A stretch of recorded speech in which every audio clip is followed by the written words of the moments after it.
This is Naked by the Future Farm, where entrepreneurship is stripped to its vulnerable core. Brought to you by Vladi and Nektarios Lolios. And remember to subscribe, follow, and rate Naked to help us share it with the world. Hi, Vladi. Okay. Hi, Nektarios. How is Athens? Athens is beautiful. Coming from London, where the weather was very autumnal, and suddenly you walk around Athens and it's 18 degrees, but when the sun's shining, it feels like 24, 25. And what people don't know is central lovely. Athens, the streets are lined with orange trees. So you walk through the city and there's oranges everywhere.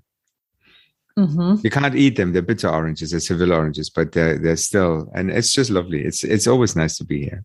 Sounds like a paradise, given that, most of our friends in Europe are now fighting fourth wave of COVID and, are in this gloomy, grayish winter coming. So trust me, here, every restaurant you go to, they actually scan your vaccination passport. They have an app and they're legally required by law. And so you have to carry proof of vaccination or proof of a recent test with you and your ID. And people are very, very strict. And I kind of like that. I don't want that. Yeah. I don't want to start on this note, but where we were just, chatting about it this morning with some founders here in Pakistan. So I'm still in Islamabad right now. And here it feels sort of like a different world where it comes to what's happening in Europe, like what I'm seeing. I was just listening to this sort of conversation of our Slovak president, and she was just reflecting on what's happening in Slovakia. It's really, really bad. And we were reading in the morning and that in Austria, you can't get out of your house if you are not vaccinated. And the reason why I'm saying it just feels like a different world. And I sort of felt like we are over this. And, here we are fighting different things like dengue, the fever, and that's on people's mind a lot. But sort of COVID is in some way like far away. But I think it's just this reflection that, oh, wow, like it's still with us. It's actually seems like it's hit certain countries harder than before. And so I just want to acknowledge that a lot of you guys maybe who are listening right now are finding yourself in a situation again, of all kinds, fighting this terrible thing. And so just wanted to acknowledge that we are in different places but we are thinking of you and hopefully you are well and taking care of yourself and your closest ones. So you're in Islamabad. Yes. Last week was a little bit of a craziness. So maybe on a different note, a little bit more cheerful. I sort of it was my first Pakistani wedding, like completely full-fledged. And it was, I was sharing pictures on Instagram and stories, and some of my friends were like, oh my God, what is this wedding? It's like rich people and show us the authenticity. And I was like, I know. All that said is that it was a beautiful wedding. However, it was representing sort of a 1%, if 1% of the Pakistani society. So it's very glam.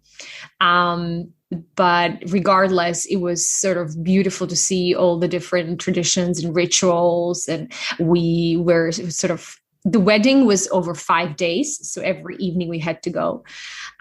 Speaking about mental health, to be honest, I mean, I could just cut this and slice this into so many pieces because there was there's like aspect of mental health of the families, like the amount of money that goes into this and how very important milestone and event this is for the people in here.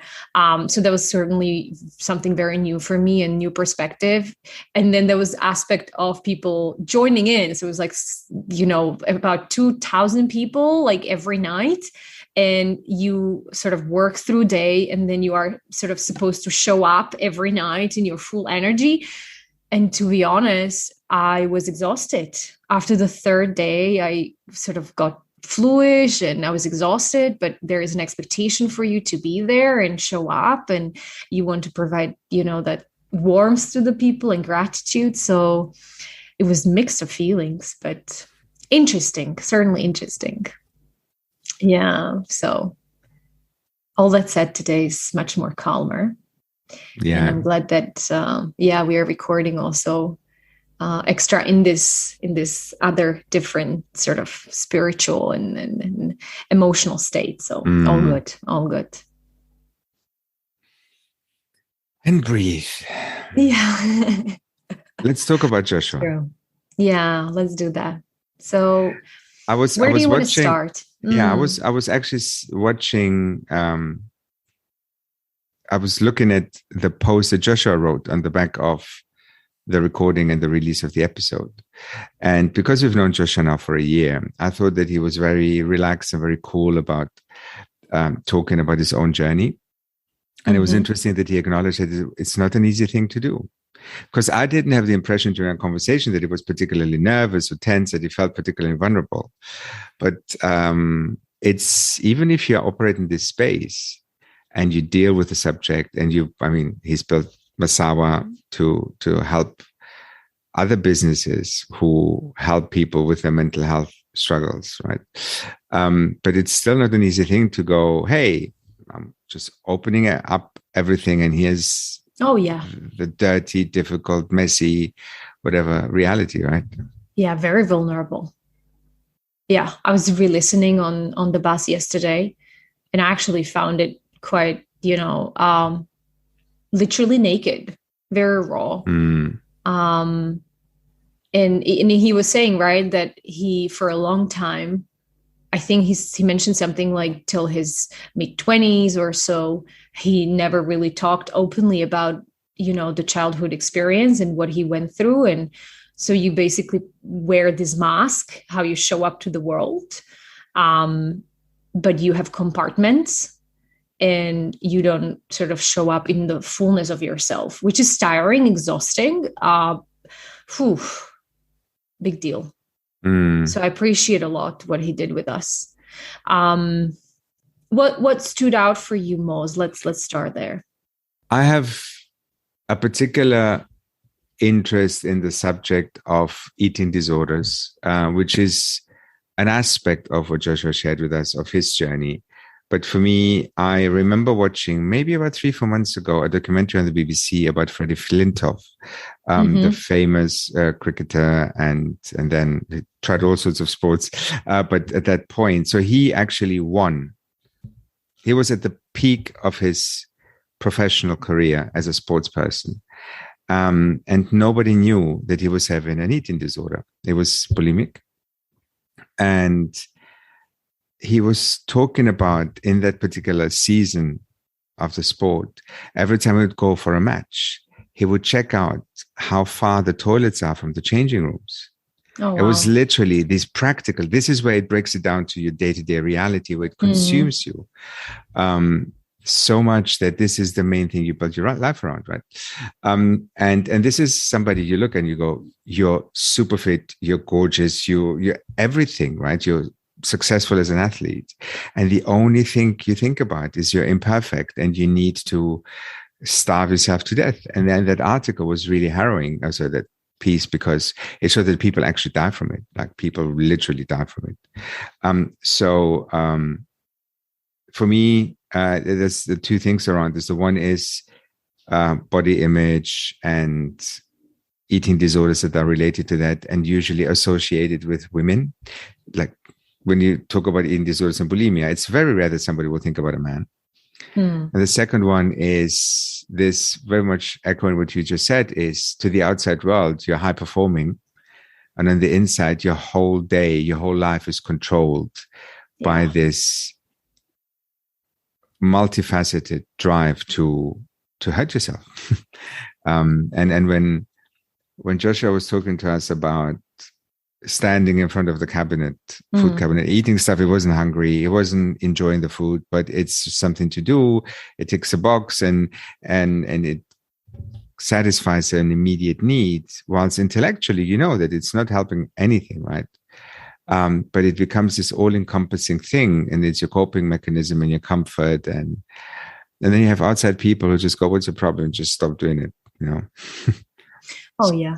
And I'm curious, did you learn in that article what was the driver, what was the why, the root cause for Freddie? It was a mix of things. Ultimately, it's being told at an early age that you're not good enough. And it's sometimes it's little things that people say casually, and you don't know that for whatever insecurity, vulnerability you have, that it becomes this big thing. And yeah, that's a big one. Those casual flings, you just put it out there with a joke, the sentiment of a joke. And I remember this like from my own, I didn't think about this before the recording, but now you just brought it back. Like there was a period in my early 20s where I was taking pills, and the side effect was that I was retaining water, and it was visible, right? Like I took kilos and everything. And I remember this one moment, and I know I keep sharing these stories by my family. And by the way, they're very loving and compassionate, but they also know that we are all fucked up. So I'm going to just share it. Like I remember this moment, we were watching TV, and there was somebody on the TV who was a little bit, of a bigger size. And she had the same name as me. And I believe, I don't know if it was my sister or somebody said like, "Hey, Vladi, hey, look at the TV. You are in the TV." And it was such a, it wasn't coming from a terrible place, but man, I remember till today. And those, when I hear it and or observe when this just happens, when we do this to people and casually we don't think about it, I'm like, stop doing this.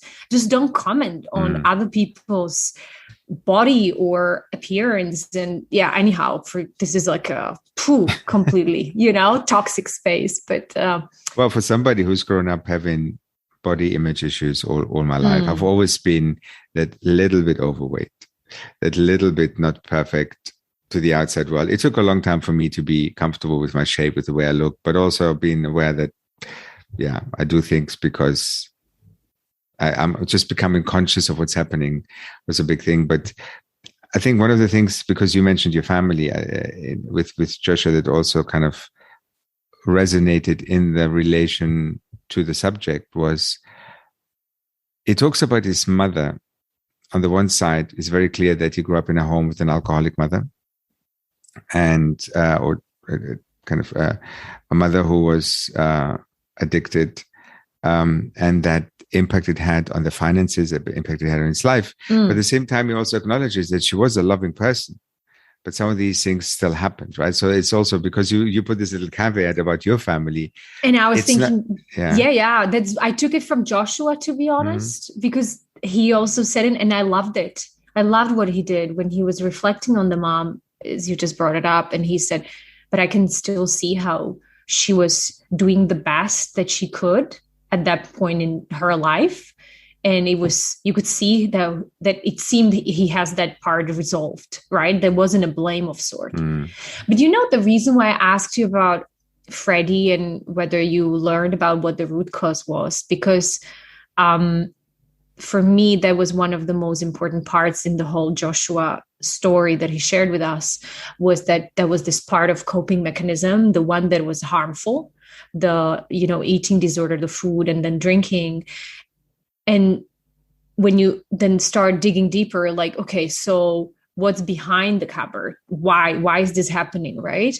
And that's where he opened up about the childhood that you just mentioned. And immediately in my mind, I had this flashback of the conversation with Laura, the psychotherapist from the, I think 2 episodes back, if you guys look it up, where we talked about trauma and the impact of trauma, different kinds of trauma on how we show up later in life.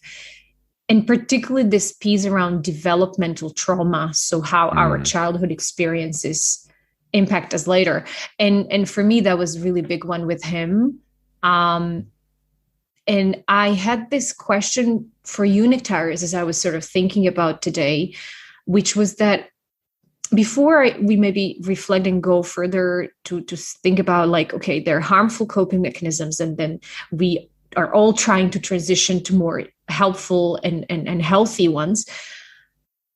Have you ever thought or reflected, or are you aware if any of the more on the harmful end coping mechanisms show up in your life? And if so, would you be willing to share? And guys, this is really unprepared. Like, I'm just putting it out there. We didn't prepare this with Nektarios up front.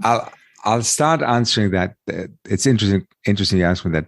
I'll start answering a slight tangent. When I started seeing a therapist, I was 39, 38. And the reason I did this was I had just come out of a 17-year relationship. I started seeing somebody else, and I was trying to process to some extent why I didn't feel grief for the old relationship, why there was an emptiness, right? And I've met this wonderful woman through a register of therapists. So it wasn't a recommendation or anything. And the chemistry was there. And I think took 3 sessions that we were talking about my mom. And I looked at her, at my therapist, and said, is this really happening? I mean, are we living the cliche here that I'm seeing a therapist and suddenly I talk about my childhood and my parents? And she smiled very kindly and said, it's not a cliche. It may be a cliche, but it's there for a reason. We all process stuff that happens in our childhood. Most of the things we experience as adults that are problematic to us, or whatever it is you can trace it back to childhood, to trauma, to a variety of different things. And we were sort of half laughing about this. But I can go back to this in so many different ways. Everything that I started addressing or exploring with my therapist has always ended up being something about my relationship with my folks, things they did, things they didn't do. Never about blame. It wasn't about, I never assumed intent. A lot of it was my parents not really knowing what they were doing, not being aware of it. I think the one thing that I mentioned to a few of my friends is that my mother was diagnosed with depression when she was 39 years old. And it was sort of went ahead with also early menopause. So she was going through a lot of difficulty in her own life. I was 12.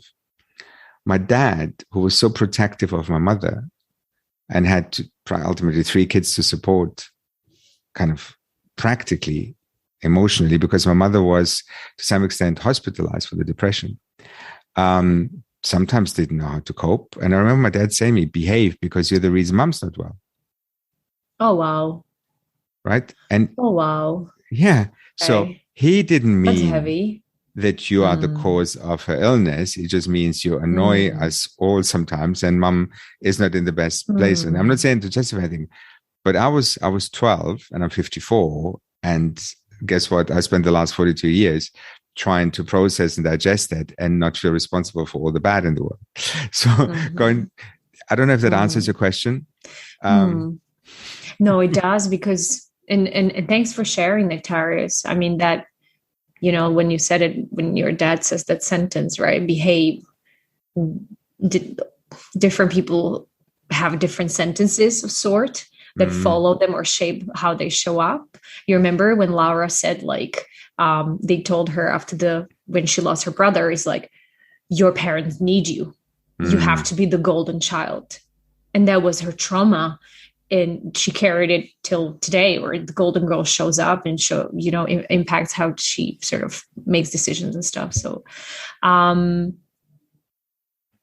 if I may dig deeper a little bit though. So if you seem to be pretty aware of what you were missing around this time, right? And similar to Joshua, so he was very articulate about saying, I missed the love, safety, and belonging in some way, right? Some of the core principles, foundation for every human being in his childhood. And then when he was with the food, he compensated for it. He got the comfort, as well as when he was saying in his academics or higher achieving, the jobs, he was the best. He got the acknowledgement again, right? The love, safety, and belonging. So what are some of those for you, or used to be, on the more harmful side or not that healthy ones? I think in my case, I don't think I've developed any harmful behaviors in the sense that I would eat, compensate, or drink, or use narcotics. For me, it's just that even now I still crave this external validation. And I shared in the past that even very recently, when my Twitter following wasn't responding the way I was expected or was used to, I literally had to go into this cycle of what the F is happening there. Yeah. Also, in all fairness, thinking about this a little bit deeper, maybe there is stuff there because I clearly don't have the healthiest diet and don't have a particular discipline to look after my body very much. There's probably stuff that I didn't want to go down and explore. It's just like the door's beautifully shut and there's no reason to open it, maybe, right? But is there something on your side? Is there something that resonated with you in any way? Yeah, the part about the external validation resonates a lot. I think the part around like needed to be validated in my early age or being seen as, you remember in the last Extra actually opened up a little bit about this, right? Where it was sort of like, what are you doing with your life? Where this is not seen as serious enough. My choices were not taken serious enough. And I think I do sometimes compensate for it these days in a similar way that you said, which is that I maybe become a people pleaser. So the people pleaser Vladi comes up and is like, hey, love me, give me the validation that I'm worthy. And that does come up in those moments where I feel that in the certain settings or environments, I have to show up differently than who I am authentically. I am trying to work with it a lot. And I was thinking about it before this episode, frankly, that my transition towards maybe the healthier habits, right, of compensation for it is to actually calm down and look inwards and start reconnecting with my sort of inner light. I know this might feel for some of you guys maybe a little hoo-hoo, but really for me that helps is to pause and also be clear about my intention and what really matters to me. And once I do this small check-in, I certainly can recalibrate energies and show up differently. What about yourself? What's on the healthy side?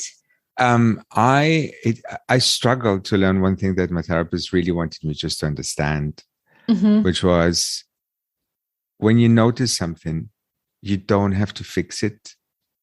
You just need to acknowledge it. But being the golden child and trying to be the best and all that, every time something's happened, it was like, okay, what can I do about this? And she would tell me, just acknowledge it. It's there. Try and describe it. Try and visualize it. Whatever works for you. And it's like, but how can I get rid of it? Improve it? It's like, you don't. And really, the last round of therapy, which was on and off over 2 years, the big thing that I learned there was sometimes it's really just about acknowledging. So for me, it feels like a very healthy habit now when I realize something's happening. It's like, okay, this is what's happening. At the moment, I've got this clarity. I'm already better. I'm already kind of no longer anxious or... You disconnect in a way, no? I could see you disconnecting. Yeah. And when we talked to Joshua, we didn't really go down a lot into the details of some of the things he does. But ultimately, Wasaba was born out of a reflex to do something about this, right? And there's not enough people out there which is beautiful because he literally goes at one step further, right? And trying to rally the troops and get people aligned behind something. And when we talk about this, we see him as very much as an ally in this cause, right? Yeah. But one more thing, I think one of probably the most brave piece out of the conversation with Joshua for me is the moment where we asked him whether he still sometimes experiences the eating disorders or it comes back. And he said immediately, he was like, yes, 100%. And I find it super brave to say this because in some way I feel like when people come on the podcast, you sort of expect like, okay, they're reflecting to the past and today they're sorted and everything. I fixed it. Yeah. I fixed it. And I think this is a big revelation because we keep hearing this number of times. We've heard this. And I think both you and I experience it as well, is that the things do come back. But I think the big change is that because of investing consciously around learning, either, as you said, to acknowledge it, that, oh, this is happening, we equip ourselves with the tools to manage it, to work with it, right? And that's, for me, the powerful part. It's not about that it doesn't come anymore, but it's, okay, when it comes, I actually know what to do. And as Joshua said, he asked himself, why is this happening? Do I need a hug? Or do I just need to talk to somebody? So that was beautiful. And I think that's a big message. And maybe this is also a good point to kind of, wrap up for today as well. I think there is something there about this building the capability. Yes. To take in a moment and saying, okay, I'm observing what's going on. And I have a range of things that I've tried before, or maybe there's something new I want to try. But also he talks a lot about the support network and the tools that he's using, right? So it was a good, very reflective episode. And we're really happy to have had him on. Yeah. So hopefully, guys, you are you keep exploring the tools that work for you. And hopefully the episode with Joshua gave you some inspiration. Please do share some of those with us. We might ask you through our socials, maybe which of the tools you use. And be well. Looking forward to meet you in about 2 weeks. Nektarios, stay well. Thank you. Thank you, Vladi. Thank you, Joshua.